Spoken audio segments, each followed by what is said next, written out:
ஆண்டவருக்கு சித்தமானால்.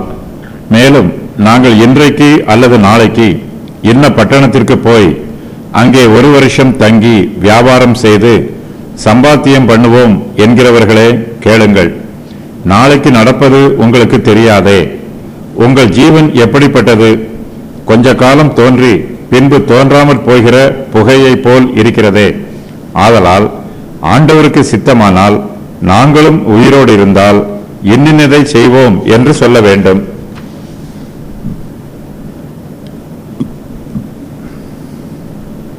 கர்த்தருடைய பிள்ளைகளில் சிலர் இந்த பிரபஞ்சத்தில் தாங்கள் நித்திய காலமாக ஜீவிக்கப் போவதாக நினைக்கிறார்கள். தங்களுடைய ஜீவியம் எப்படிப்பட்டது என்பது இவர்களுக்கு தெரியவில்லை. மனுஷருடைய ஜீவியம் கொஞ்ச காலம் தோன்றி பின்பு தோன்றாமல் போகிற புகையை போல் இருக்கிறது. நாளைக்கு நடப்பது நமக்கு தெரியாது. ஆனால் மனுஷரில் சிலர் இந்த சத்தியத்தை புரிந்து கொள்ளாமல் எல்லாம் தங்களுடைய ஆளுகைக்கு உட்பட்டு இருப்பது போல பேசுகிறார்கள். அதற்கு ஏற்ற பிரகாரமாக சிந்திக்கிறார்கள். தங்கள் விருப்பத்தின்படியே எல்லாம் நடைபெறும் என்று நினைக்கிறார்கள். யூத தேசத்திலே பழங்காலத்து பழமொழி ஒன்று உண்டு. நாங்கள் இன்றைக்கு அல்லது நாளைக்கு இன்ன பட்டணத்திற்கு போய் அங்கே 1 வருஷம் தங்கி வியாபாரம் செய்து சம்பாத்தியம் பண்ணுவோம் என்று சொல்லுவதுதான் அந்த பழமொழி. இப்படி பேசுகிறவர்கள் தேவனுடைய வழி நடத்துதலையும் பராமரிப்பையும் புறக்கணித்து விடுகிறார்கள். உலக பிரகாரமான ஜனங்கள் தேவனை தங்களுடைய ஜீவியத்தில் இருந்து புறம்பே தள்ளி விடுகிறார்கள். சகலமும் தங்களுடைய விருப்பத்தின்படியும் தங்களுடைய முயற்சியின்படியும் நிறைவேறும் என்பது இவர்களுடைய நம்பிக்கை. தாங்கள் நினைக்கிற பிரகாரமாகவே எல்லாம் நடைபெறும் என்பது போல இவர்கள் பேசுகிறார்கள். தங்களுக்கு இன்னின்ன நன்மைகள் எல்லாம் வரும் என்று கற்பனை செய்கிறார்கள். தங்களுடைய கற்பனைகள் தாங்கள் நியமிக்கிற காலத்தில் நிறைவேறும் என்றும் உறுதியாய் சொல்லுகிறார்கள். நாளைக்கு என்ன நடைபெறும் என்பதை தங்களுக்கு தெரிந்தது போல பேசுகிறார்கள். தங்கள் இஷ்ட பிரகாரம் இன்றைய தினத்தில் காரியங்கள் நடைபெறும் என்றும் அதுபோலவே நாளைய தினமும் அடுத்த மாதமும் அடுத்த வருஷமும் நடைபெறும் என்றும் கற்பனை பண்ணுகிறார்கள்.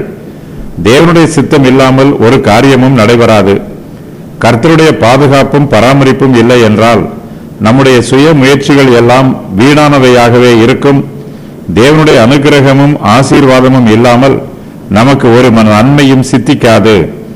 உலக பிரகாரமான ஜனங்களோ நாங்கள் இன்றைக்கு அல்லது நாளைக்கு இன்ன பட்டணத்திற்கு போவோம் என்று சொல்லுகிறார்கள். தங்களால் போக முடியும் என்று நிச்சயமாய் நம்புகிறார்கள். இவர்களுடைய நம்பிக்கை நிறைவேறாமல் போகலாம். போகும் வழியில் இவர்களுக்கு தடைகள் உண்டாகலாம். இவர்களால் தாங்கள் சொன்ன பட்டணத்திற்கு போக முடியாமலேயே போய்விடலாம். ஒருவேளை இவர்கள் திட்டமிட்ட பட்டணத்திற்கு போவதற்கு பதிலாக வேறு ஏதாவது பட்டணத்திற்கு போக நேரிடலாம். இவர்களுடைய கையில் எதுவும் இல்லை. சகலமும் கர்த்தருடைய சித்தத்தின்படியும் அவருடைய தீர்மானத்தின்படியுமே நடைபெறும். ஒரு சிலர் தங்கள் வீட்டை விட்டு வேறு பட்டணத்திற்கு போக புறப்பட்டு போகிறார்கள்.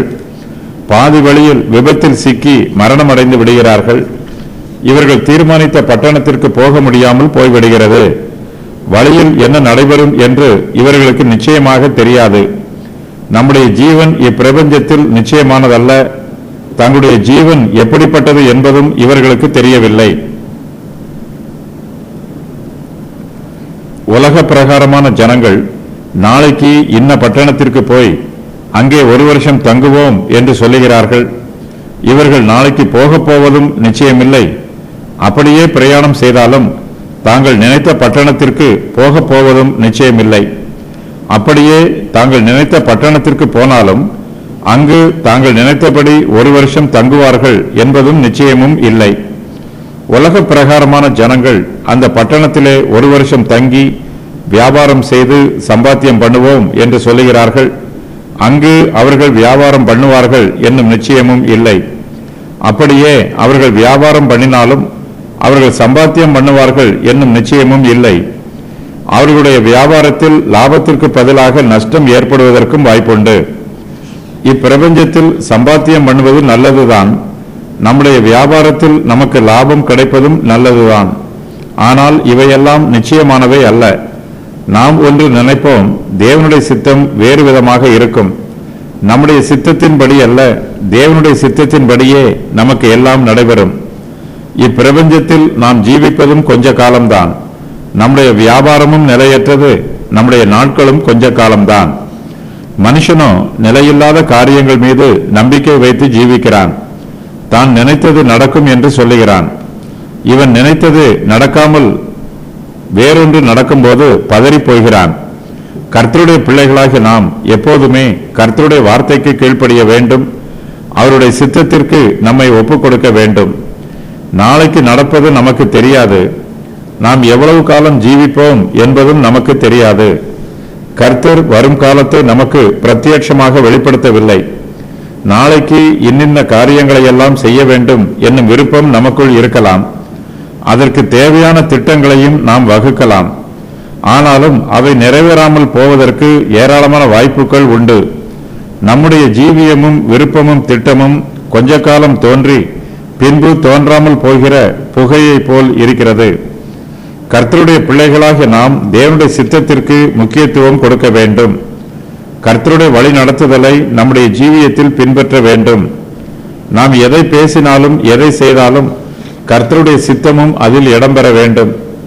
நாளைக்கு இன்ன பட்டணத்திற்கு போய் அங்கே 1 வருஷம் தங்கி வியாபாரம் செய்து சம்பாத்தியம் பண்ணுவோம் என்று சொல்லுவதற்கு பதிலாக, ஆண்டவருக்கு சித்தமானால் நாங்களும் உயிரோடு இருந்தால் இன்னின்னதை செய்வோம் என்று சொல்ல வேண்டும்.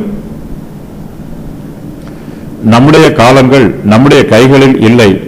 அது நம்முடைய கர்த்தருடைய பலத்த கரத்தில்தான் உள்ளது.